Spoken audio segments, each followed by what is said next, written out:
তাহলে আজকে income and NPO non profit অর্গানাইজেশনের যেটা দেখছিলাম, আগের দিন রিসিপিয়েন্ট পেমেন্ট শিখেছিলাম, আজকে দেখবো হচ্ছে ইনকাম অ্যান্ড এক্সপেন্ডিচার বানাতে গেলে মেইনলি দুটো জিনিস ট্রিটমেন্ট। মেইনলি ফার্স্টে তো সাবস্ক্রিপশনের ট্রিটমেন্ট দেখতে হবে, সাবস্ক্রিপশন কী করে কতটা অ্যামাউন্ট ইনকাম এক্সপেন্ডিচার বানাতে হবে, ইনকাম এক্সপেন্ডিচার যাবে। ইনকাম এক্সপেন্ডিচার কি? ইনকাম এক্সপেন্ডিচার বলেছিলাম আগের দিন হচ্ছে same as profit and loss account. মানে প্রফিট আর্নিং অর্গানাইজেশনে যেমন পিএল অ্যাকাউন্ট হয়, এনপিওতে তেমনি কি হবে, এনপিওতে হবে হচ্ছে ইনকাম এক্সপেন্ডিচার অ্যাকাউন্ট। সেই ইনকাম এক্সপেন্ডিচারে কিছু পার্টিকুলার আইটেম আছে যেটার ট্রিটমেন্ট আগে থেকে আলাদা করে শিখতে হবে, তারপরে ইনকাম এক্সপেন্ডিচার শিখতে পারবো। যেমন এক্সপেন্সেস ট্রিটমেন্ট, এক্সপেন্সেস মানে প্রিপেড এক্সপেন্সেস আর আউটস্ট্যান্ডিং এক্সপেন্সেস থাকতে পারে, ঠিক আছে। তেমনি সাবস্ক্রিপশনের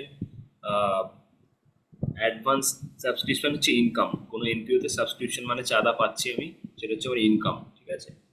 তো সাবস্ক্রিপশনে আমার অ্যাডভান্সও থাকতে পারে, আবার আউটস্ট্যান্ডিংও থাকতে পারে, অনেক কিছু থাকতে পারে। মানে এইগুলো ট্রিটমেন্ট আলাদা করে শিখতে হবে, তারপরে আমি ইনকাম এক্সপেন্ডিচার অ্যাকাউন্ট বানাতে পারবো। তাহলে আমি ফার্স্টে যাচ্ছি, calculation of the amount of expenses to be debited to the income expenditure account. মানে কোনো একটা পার্টিকুলার এক্সপেন্স, খরচ, শুধু খরচ থাকবে না, তার সাথে কিছু অ্যাডজাস্টমেন্ট থাকবে, সেই অ্যাডজাস্টমেন্টগুলো বেসিক্যালি জানতে হবে। তো সবার প্রথমে ফর এক্সাম্পল স্যালারি আছে, স্যালারি একটা এক্সপেন্স, বা রেন্ট আছে ফর এক্সাম্পল রেন্ট, ঠিক আছে। রেন্ট হচ্ছে একটা খরচা। তাহলে আমাকে কি করতে হবে, আমাকে দেখতে হবে ইনকাম এক্সপেন্ডিচার অ্যাকাউন্টে কত টাকা ডেবিট করব। মানে পিএলে যেমন রেন্ট ডেবিট করতাম, ইনকাম এক্সপেন্ডিচার তেমনি রেন্ট ডেবিট করব। সেটা কত টাকা, বাস তার অ্যামাউন্টটা কত, সেটা কি করে বার করবো, ঠিক আছে। সবার ফার্স্টে কোনটা নিতে হবে, amount paid during the current year to be taken from receipt and payment account. মানে কি, কোশ্চেন কিরম থাকবে, কোশ্চেনে রিসিপ্ট অ্যান্ড পেমেন্ট দিয়ে দেবে, সেখান থেকে ইনকাম এক্সপেন্ডিচার বানাতে হবে, ঠিক আছে। তো ফার্স্টে কোনটা অ্যামাউন্টটা তুলবো, amount paid during the current year, মানে যে টাকাটা আমি পে করেছি ক্যাশে বা ব্যাংকের মাধ্যমে, সেই টাকাটা আমি এখানে ফার্স্টে স্টার্টিং করবো এই স্টেটমেন্টটা শুরু করার সময়, ঠিক আছে। এবার কি করবো, add outstanding expenses at the end of the year. Outstanding expenses মানে যে এক্সপেন্সটা আমি এখনো পে করিনি, সেটা কি করবো, অ্যাড করবো। সেটা অ্যাড কেন করবো, সেটা অ্যাড করবো কারণ হচ্ছে এই যে খরচাটা এখানে এক্সপেন্সেসটা নিয়েছি সবার ফার্স্টে, ফর এক্সাম্পল এটা হচ্ছে 10,000, আমি এক্সাম্পল নিচ্ছি এটা 10,000। সেই 10,000 মধ্যে এই বছরের যেটা আউটস্ট্যান্ডিং মানে যেটা পে করতে হবে সেটা আমি নিই, সেই জন্য সেটা এবার নিতে হবে, তো অ্যাড করবো, ঠিক আছে। ফর এক্সাম্পল এটা হচ্ছে 1,000। আর লেস কি করবো, prepaid expenses at the beginning, মানে expenses of current year paid in previous year. Expenses of current year paid in previous year মানে কি, এই বছরের যদি কোনো খরচা যেটা আমি আগের বছরেই পে করে থাকি অলরেডি, ফর এক্সাম্পল এটা হচ্ছে 2023 সাল, এক্সাম্পল 23 সালের হিসাব আমি করছি। এবার আমি 2022 সালে একটা খরচা পে করেছি যেটা ছিল 2023 সালের, মানে কি প্রিভিয়াস ইয়ারে আমি কারেন্ট ইয়ারে টাকা পে করে দিচ্ছি, ঠিক আছে। মানে টাকাটা অ্যাকচুয়ালি কোন বছরে, টাকাটা এই বছর, এই বছর মানে কোন বছর, 2023-এ। 2023-এ আমি টাকা পে করেছি, 2023-এর টাকা পে করেছি কোন বছর, 2022-এ। তার মানে কি, ফর এক্সাম্পল 2022-এ আমি 1,000 টাকা পে করেছিলাম, ঠিক আছে। কোন সালের জন্য, 2023 সালের জন্য। তাহলে এইখানে যখন amount paid during the current year receipt and payment নিচ্ছি, সেখানে 1,000 টাকা ইনক্লুড করা নেই, অথচ এই টাকাটা কিন্তু কারেন্ট ইয়ারেরই খরচা, সেই জন্য এটা কি করতে হবে, আমাকে ধরতে হবে। তো এখানে এটা করে দেবো অ্যাড। লেস কি করবো, outstanding expenses of at the beginning, expenses of previous year paid in current year. মানে কি 2023 সাল মানে কারেন্ট ইয়ার, যে বছরের অঙ্ক আমি করছি, হিসাব আমি করছি, সেই বছরে যদি কোনো টাকা, সেই বছরে যদি কোনো টাকা আমি আগের বছরের পে করে থাকি, মানে 2023 সালে 2022 সালে টাকা পে করছি, তাহলে এইখানে সেটা ইনক্লুড করা থাকবে রিসিপ্ট অ্যান্ড পেমেন্টে। তার মানে কি, আমি এমন একটা টাকা পে করছি যেটা কারেন্ট ইয়ার মানে 2023-এর না, যেটা অ্যাকচুয়ালি কোন সালে, 2022-এ, অথচ এই 10,000 টাকার মধ্যে সেটা ইনক্লুড করা আছে। তো সেটা কি করতে হবে, লেস করে এখান থেকে সরাতে হবে। ফর এক্সাম্পল সে টাকাটা ধরছি 500 টাকা, তো লেস করবো। আর কি করবো, লেস, আর লেস করবো হচ্ছে prepaid expenses at the end, মানে কি expenses of next year paid in current year. For example আমি 2023 সালে কারেন্ট ইয়ারের অঙ্ক করছি, তো 2023 সালে যদি কারেন্ট ইয়ারের অঙ্ক করি, 2023 সালে আমি 2024 সালে টাকা পেমেন্ট করে দিয়েছি, মানে কি 2023 সালে দাঁড়িয়ে আমি সামনের বছর মানে 2024-এর টাকা পেমেন্ট করে দিচ্ছি। তো কি হচ্ছে prepaid expenses at the and. তাহলে সেটা কি করতে হবে, তাহলে সেটা লেস করে দেবো, কারণ অ্যাজ পার অ্যাক্রুয়াল বেসিস, এটা আমরা অ্যাক্রুয়াল বেসিস অঙ্ক করছি। অ্যাক্রুয়াল বেসিস অনুযায়ী কি, যে বছরের অঙ্ক করছি, যে বছরের অ্যাকাউন্টস বানাচ্ছি, সেই বছরের টাকাটাই আমি নেব, না তো আমি প্রিভিয়াস ইয়ারের টাকা নেব, না তো আমি নেক্সট ইয়ারের টাকা নেব। ফর এক্সাম্পল এটা যদি 200 টাকা হয়, তো 200 টাকা করে দেবো লেস। তার মানে কি একটা সিম্পল টেকনিক বা লজিক যেটা মাথায় রাখলে এটা আমি করতে পারবো। ফার্স্ট কথা হচ্ছে ইনকাম এক্সপেন্ডিচার ডেবিট দিকে যে খরচাটা যাবে সেটা কোন বছরের খরচা, সেটা হচ্ছে যে বছরের অ্যাকাউন্টস আমি করছি। এখানে কোন বছরের অ্যাকাউন্টস করছি, 2023 সালে, তো 2023 সালের টাকাটাই আমি নেব। এবার কি দেখব, এমন কোনো খরচা আছে কি না যেটা এই বছরের কিন্তু যেটা রিসিপ্ট অ্যান্ড পেমেন্টে নেই, মানে যেটাই 10,000-এর মধ্যে নেই, যেটা 10,000-এর মধ্যে থাকার কথা ছিল কিন্তু নেই, সেটা কি, সেটা হচ্ছে outstanding expenses at the end, মানে যে বছরের অঙ্ক করছি 2023 সালে, সেই বছরের শেষে যে টাকাটা। আর কি অ্যাড করব, এমন কোনো খরচা আছে কি না যেটা আমি প্রিভিয়াস ইয়ার মানে 2022 সালে পে করে দিয়েছিলাম, কিন্তু খরচাটা 2023 সালের জন্য, সেটা হচ্ছে prepaid expenses at the beginning. 2022 সালে টাকাটা ক্যাশ আউটফ্লো হয়ে গেছিল, অ্যাকচুয়াল খরচা কত ছিল 2023 সালে, সেটা কত 1,000 অ্যাড করে দিলাম। লেস করার সময় কি দেখবো, আউটস্ট্যান্ডিং অ্যাট দ্য বিগিনিং, মানে কি 2023 সালে এমন কোনো টাকা আমি পে করছি কি না যেটা অ্যাকচুয়ালি 2022 সাল মানে প্রিভিয়াস ইয়ারে, তো সেটা এখান থেকে হাঁটাতে হবে। কেন সরাতে হবে, কারণ আমি শুধু 2023 সালের টাকাটাই নেব, ঠিক আছে। আর লেস কি করতে হবে, prepaid expenses at the and, expenses of next year paid in current year, মানে কি আমি 2023 সালে 2024 সালে টাকা পে করে দিয়েছি, তো এটাকেও সরাতে হবে। কেন সরাতে হবে, কারণ আমাকে শুধু 2023 সালে যা যা খরচা হয়েছে সেটা দেখাতে হবে as per accrual system of accounting. 2024 সালের যদি কোনো খরচা থাকে সেটা এখান থেকে করে দিতে হবে লেস। তো এইভাবে অ্যাডলেস করার পর যে টাকাটা আসবে এটা বানাতে হবে ওয়ার্কিং নোটসে, ওয়ার্কিং নোটস থেকে অ্যাডলেস করার পর যে টাকাটা আসবে সেই টাকাটাকে আমরা ইনকাম এক্সপেন্ডিচারে ডেবিট দিকে দেখিয়ে দেবো, ঠিক আছে। তাহলে এবার একটা সামস করলে বুঝতে পারবো।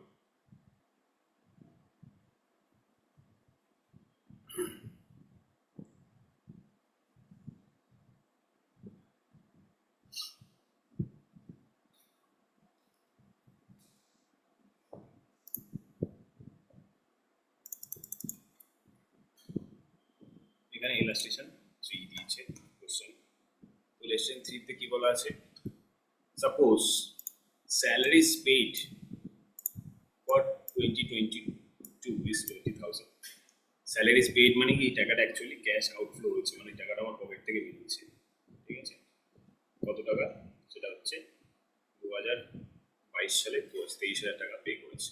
তাহলে স্টার্টিং কোথা থেকে করবো বলেছিলাম, স্টার্টিং এখান থেকেই করবো। Amount paid during the current ইয়ার, এটা রিসিপ্ট অ্যান্ড পেমেন্ট থেকেও নিতে পারি, এখানে আলাদা করে দিয়েছে তাই এখানে ডাইরেক্ট বসাচ্ছি 1,400 টাকা, সরি 23,000 টাকা, ঠিক আছে। এবার কি বলেছে, প্রিপেড অন 31 মার্চ 2021, ভালো করে বুঝতে হবে কিন্তু এখানে প্রিপেডের আগে আনপেড একটা আছে, তো এখানে সালগুলো ভালো করে দেখে বুঝতে হবে এটা ওপেনিং না ক্লোজিং ব্যালেন্স। আমি কোন সালের অঙ্ক করছি, 2022 সালের অঙ্ক করছি। সবার ফার্স্টে কি দিয়েছে, সবার ফার্স্টে দিয়েছে হচ্ছে আনপেড অন 31 মার্চ 2021, তাহলে এটা প্রিভিয়াস ইয়ারের টাকা, ঠিক আছে। 22 সালের অঙ্ক করছি 21 সালের শেষে মানে প্রিভিয়াস ইয়ারের টাকা, ওকে 1,400 টাকা, মানে কি আগের বছরের স্যালারিজ আউটস্ট্যান্ডিং আছে, ঠিক আছে, মানে ওপেনিং আউটস্ট্যান্ডিং, এটা হচ্ছে ওপেনিং আউটস্ট্যান্ডিং। তাহলে কোথায় বসাবো, এখানে বলেছিলাম ওপেনিং আউটস্ট্যান্ডিং যদি থাকে অ্যাট দ্য বিগিনিং সেটা করে দেবো লেস, ঠিক আছে। তো কত টাকা, 1,400 টাকা করে দেবো লেস, ওকে। আবার 400 টাকা প্রিপেড অ্যাজ অন 31 মার্চ 2021, মানে কি আগের বছর, আগের বছরের শেষে, মানে কি এই বছরের ওপেনিং এ। তো এটা কি ওপেনিং ব্যালেন্স অফ প্রিপেড 400 টাকা। কি বলেছিলাম, prepaid expenses at the beginning কি করে দেবো, অ্যাড করে দেবো। তো 400 টাকা করে দেবো অ্যাড। নেক্সট 2022 সাল দিয়ে দিয়েছে, মানে কারেন্ট ইয়ার। ঠিক আছে, তো 31 মার্চ 2022 মানে কি কারেন্ট ইয়ারের শেষে, মানে কি ক্লোজিং ব্যালেন্স। যে বছরের অ্যাকাউন্টস করছি সেই বছরের শেষ, মানে ক্লোজিং ব্যালেন্স। আনপেড মানে আউটস্ট্যান্ডিং বেসিক্যালি। তো ক্লোজিং আউটস্ট্যান্ডিং যদি থাকে কি করবো বলেছিলাম, ক্লোজিং আউটস্ট্যান্ডিং যদি থাকে কি করবো বলেছিলাম, অ্যাড করে দেবো। কত টাকা অ্যাড করবো, 1800 টাকা আমি করে দেবো অ্যাড। ঠিক আছে, আর prepaid expenses at the end মানে 600 টাকা, এই বছরের শেষে যেটা 600 টাকা সেটা লেস করে দেবো বলেছিলাম।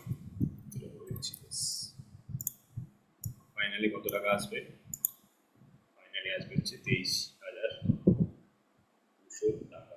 এই টাকাটা কোথায় চলে যাবে, ইনকাম এক্সপেন্ডিচারের ডেবিট সাইড। ঠিক আছে, তো এইভাবে সামসটা করতে হবে। এইবার এই একই সামস অ্যাকাউন্ট ফরম্যাটেও করা যায়। অ্যাকাউন্ট ফরম্যাটে কিভাবে করব, অ্যাকাউন্ট ফরম্যাটে স্যালারিজ অ্যাকাউন্ট বানিয়ে করা যাবে, সেটা আমি দেখাচ্ছি। তো যদি আমি স্যালারিজ অ্যাকাউন্ট বানাই,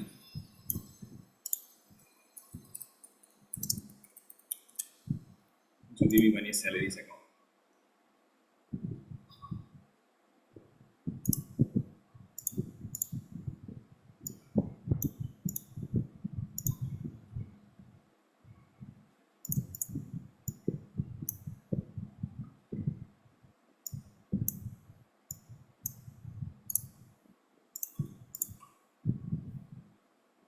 ঠিক আছে, তাহলে প্রথমে ওপেনিং আউটস্ট্যান্ডিং ক্রেডিট সাইডে লিখতে হয়। কেন ক্রেডিট সাইডে লিখতে হয়, আউটস্ট্যান্ডিং হচ্ছে একটা লায়াবিলিটিস, সেটা ফিউচারে পে করতে হবে।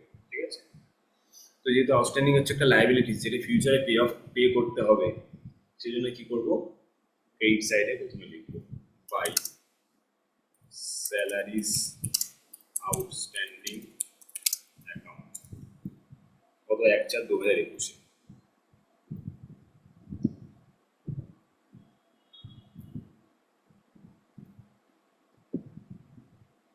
31 মার্চ 2021 মানে 1/4/2021 কত টাকা, 1,400 টাকা ক্রেডিট সাইডে লিখে দেবো। ঠিক আছে, সিমিলারলি প্রিপেড আছে, তো প্রিপেড সবসময় কোন দিকে লিখবো, ডেবিট দিকে। ডেবিট দিকে কেন লিখবো, prepaid expenses is a asset. ঠিক আছে, তো প্রিপেড হচ্ছে একটা অ্যাসেট, তো অ্যাসেট মানে ডেবিট, ডেবিট দিকে লিখবো। একই ডেট দেবো 1/4/2021, টু ব্যালেন্স বিডি কত টাকা, 400। ঠিক আছে, এবার কি করবো, 1800 টাকা 2022 সালের শেষে আর আউটস্ট্যান্ডিং। তো আউটস্ট্যান্ডিং যেটা, সেটা ওপেনিং হলে যদি ডেবিট হয়, ক্লোজিং হলে ওপেনিং হলে ক্রেডিট আর ক্লোজিং হলে ডেবিট। তাহলে কি লিখবো, টু স্যালারিজ আউটস্ট্যান্ডিং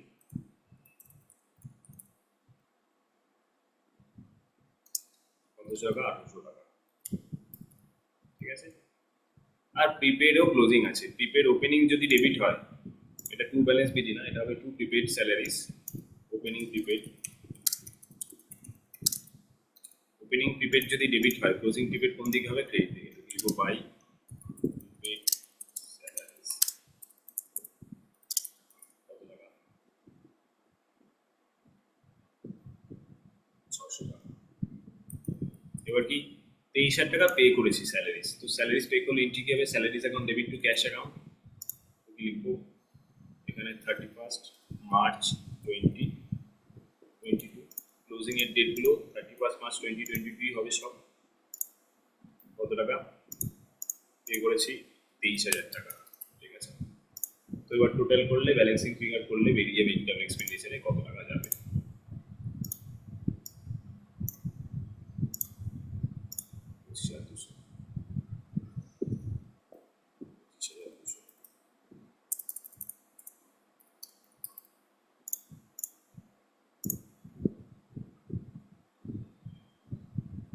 তো লিখবো কি, বাই ইনকাম এক্সপেন্ডিচার 500 হয় 1400 কত টাকা হবে 23,200। এই টাকাটা ইনকাম এক্সপেন্ডিচারে যাবে, যেটা স্টেটমেন্ট ফরম্যাটে বার করেছিলাম 23,200, সেইটাই আমি ইনকাম এক্সপেন্ডিচারে ব্যালেন্সিং ফিগার করে বার করলাম। ঠিক আছে, এইভাবে এটা বানানো যে কোনো একটা ফরম্যাটে করা যায়। স্যালারিজ অ্যাকাউন্ট পরীক্ষায় কোনটা করতে হবে? হুম, পরীক্ষায় কোনটা করতে হবে? এইভাবে করতে পরীক্ষায় হবে না যেটা সুবিধা, স্টেটমেন্ট ফর্ম? পরীক্ষায় যেটা সুবিধা কিছু বলে দেবে না। পরীক্ষায় বড় অঙ্কের সাথে যদি থাকে স্যালারিজ অ্যাকাউন্টের মাধ্যমে করা যেতে পারে, আবার এই স্টেটমেন্টের মাধ্যমে করা যেতে পারে। ঠিক আছে, কিন্তু কোশ্চেনে যদি বলে দেয় প্রিপেয়ার স্যালারিজ অ্যাকাউন্ট, ঠিক আছে, অথবা প্রিপেয়ার নেসেসারি লেজার অ্যাকাউন্ট, তাহলে কিন্তু আমাকে বানাতে হবে এই স্যালারিজ অ্যাকাউন্ট। তো প্রিপেয়ার নেসেসারি, এখানে যেমন কোশ্চেনে বলেছে প্রিপেয়ার নেসেসারি লেজার অ্যাকাউন্টস বলেছে, মানে কি একটা অ্যাকাউন্ট না, এর সাথে আরো অ্যাকাউন্ট আছে। এখানে স্টেটমেন্ট বলে দিলে ফার্স্ট এডটা করতাম, অ্যাকাউন্টস বলেছে, তাহলে স্যালারিজ অ্যাকাউন্ট তো বানাতে হবেই, এর সাথে আরো দুটো অ্যাকাউন্ট আমি বানিয়ে দেবো। সেটা কি কি? সেটা হচ্ছে আউটস্ট্যান্ডিং আর প্রিপেড অ্যাকাউন্ট। ঠিক আছে, তাহলে আমি বানিয়ে দিচ্ছি এর সাথে স্যালারিজ আউটস্ট্যান্ডিং আউটস্ট্যান্ডিং অ্যাকাউন্ট কি? সিম্পলি আমি কি করবো, ট্রান্সফার করবো ওখান থেকে, স্যালারিজ থেকে উপরে যেটা বানিয়েছি সেখান থেকে ট্রান্সফার করবো। এই 1400 টাকা 1800 টাকা ট্রান্সফার করবো কোন দিকে, ডেবিট দিকে। তাহলে ডেট ফেট সব একই হবে, তাহলে 1/4/2021 আর 31 মার্চ 2022 টু স্যালারিজ অ্যাকাউন্ট। একটা করলাম 1800 টাকা, এটা একটা স্যালারিজ অ্যাকাউন্ট ডেবিট দিকে কেন লিখলাম, ক্রেডিট সাইডে ছিল, এটা ট্রান্সফার করছি লেজারে। এই যে 1400 টাকা, এখানে 1400 টাকা ট্রান্সফার হবে।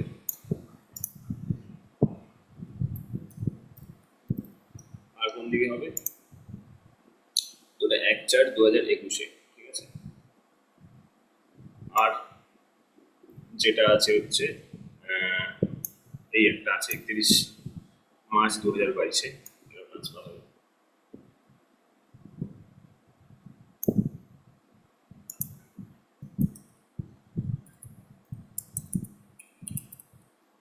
স্যালারিজ থেকে ট্রান্সফার হচ্ছে, just basic ledger entry by salaries account কত টাকা, 1800 টাকা। এবার কি, এবার এখানে কি হবে, বাই ব্যালেন্স বিডি একটা হবে।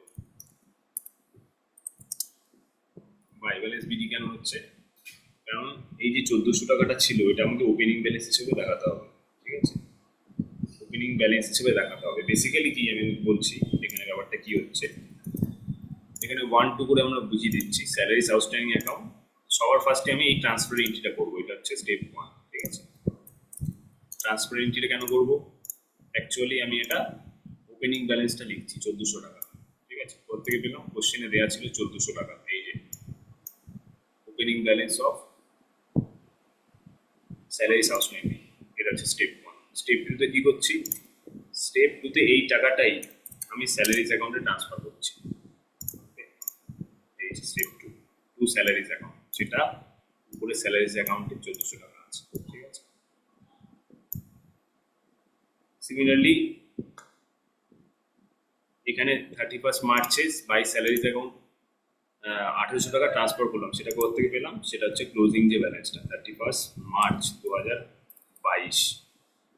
ঠিক আছে, টু ব্যালেন্স সিডি মানে closing balance of outstanding salaries account কত টাকা ছিল, 1800 টাকা ছিল। এই টাকাটাই আমি বাই স্যালারিজে ট্রান্সফার করেছি। ঠিক আছে, টোটাল কত হবে, টোটাল দুদিকেই হবে 3200 টাকা।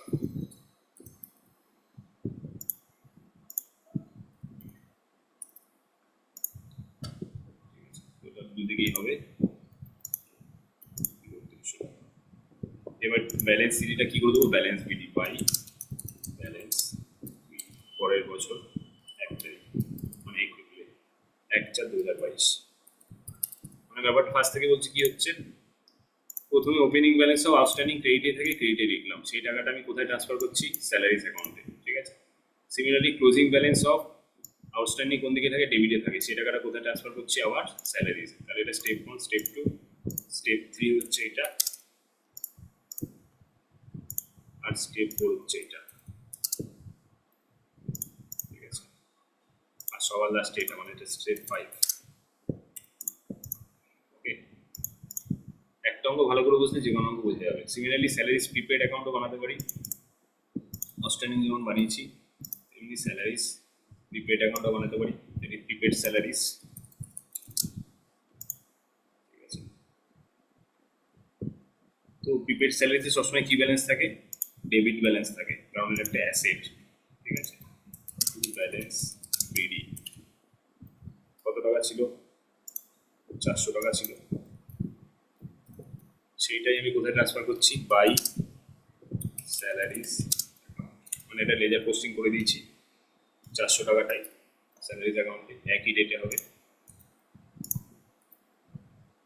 তেমনি ক্লোজিং ব্যালেন্স কোন দিকে থাকবে, ক্রেডিট দিকে থাকবে, তো বাই 31 মার্চ 2022-এ বিডি সিডি হবে বাই ব্যালেন্স সিডি। কত টাকা ছিল কোশ্চেনে, 600 টাকা, তো 600 টাকা লিখবো, আর এদিকে স্যালারিজে ট্রান্সফার করে দেবো কত টাকা, এই 600 টাকায়, ঠিক আছে। ডেট সেম হবে।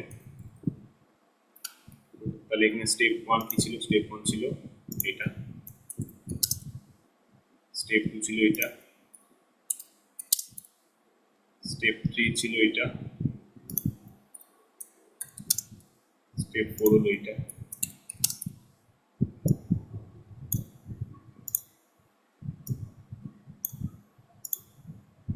বোঝা গেল।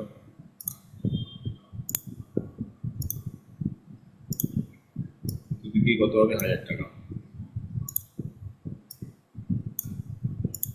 সবার লাস্টে স্টেপ 5, 1/4/2022-এ বিডি করে দেবো সিডিটা বাই ব্যালেন্স বিডি।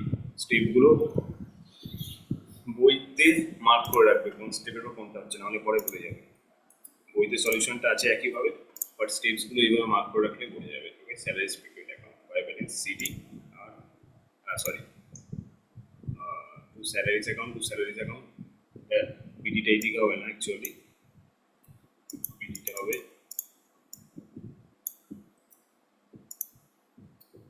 এইদিকে, ঠিক আছে।